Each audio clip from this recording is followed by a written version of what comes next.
The period after the defeat of the Spanish Armada in 1588 brought new difficulties for Elizabeth that lasted until the end of her reign.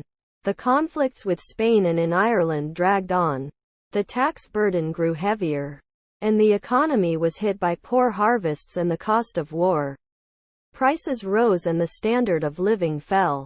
During this time, repression of Catholics intensified, and Elizabeth authorized commissions in 1591 to interrogate and monitor Catholic householders. To maintain the illusion of peace and prosperity, she increasingly relied on internal spies and propaganda. In her last years, mounting criticism reflected a decline in the public's affection for her. Quote, "One of the causes for this second reign of Elizabeth, as it is sometimes called, was the changed character of Elizabeth's governing body, the Privy Council in the 1590s. A new generation was in power. With the exception of William Cecil, Baron Burghley, the most important politicians had died around 1590, the Earl of Leicester in 1588, Sir Francis Walsingham in 1590, and Sir Christopher Hatton in 1591. Factional strife in the government, which had not existed in a noteworthy form before the 1590s, now became its hallmark. A bitter rivalry arose between Robert Devereux, 2nd Earl of Essex, and Robert Cecil, son of Lord Burghley, with both being supported by their respective adherents. The struggle for the most powerful positions in the state marred the kingdom's politics.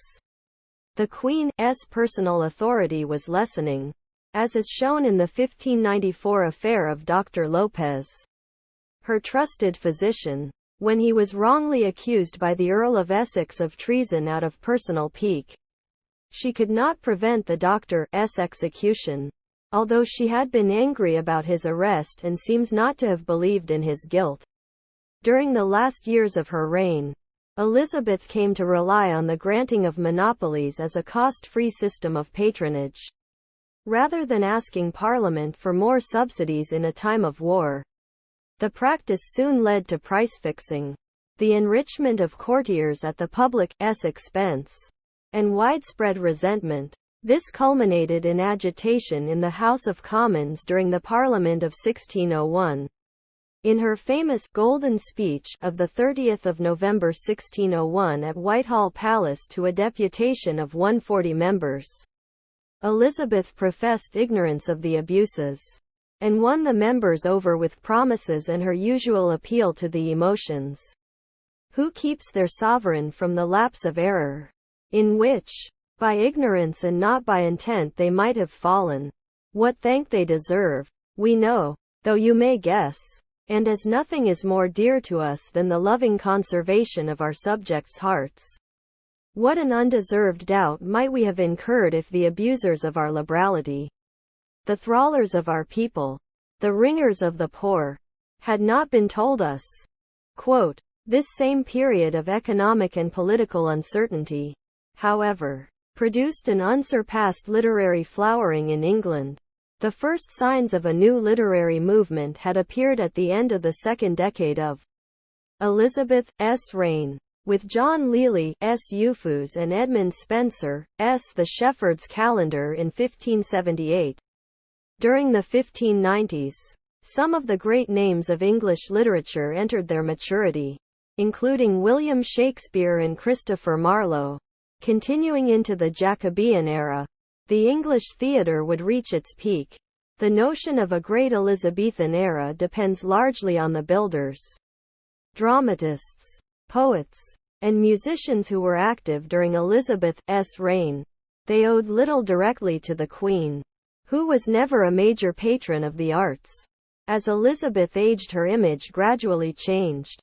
She was portrayed as Belphoebe or Astrea, and after the Armada, as Gloriana, the eternally youthful fairy queen of Edmund Spenser's poem.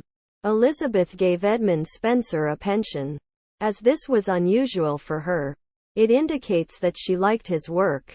Her painted portraits became less realistic and more a set of enigmatic icons that made her look much younger than she was.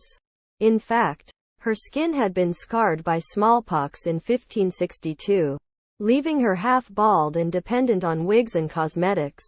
Her love of sweets and fear of dentists contributed to severe tooth decay and loss to such an extent that foreign ambassadors had a hard time understanding her speech.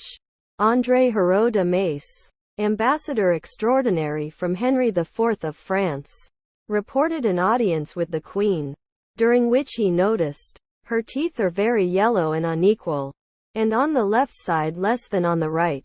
Many of them are missing, so that one cannot understand her easily when she speaks quickly." Yet he added, "Her figure is fair and tall and graceful in whatever she does. So far as may be she keeps her dignity, yet humbly and graciously withal." Sir Walter Raleigh called her a lady whom time had surprised. The more Elizabeth's beauty faded, the more her courtiers praised it. Elizabeth was happy to play the part, but it is possible that in the last decade of her life she began to believe her own performance.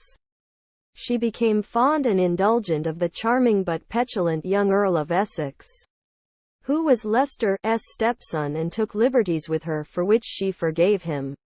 She repeatedly appointed him to military posts despite his growing record of irresponsibility. After Essex's desertion of his command in Ireland in 1599, Elizabeth had him placed under house arrest and the following year deprived him of his monopolies.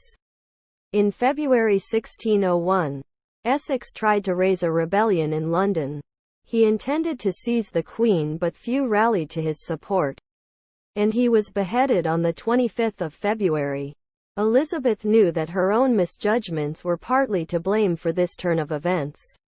An observer wrote in 1602, "Her delight is to sit in the dark, and sometimes with shedding tears to bewail Essex." Quote,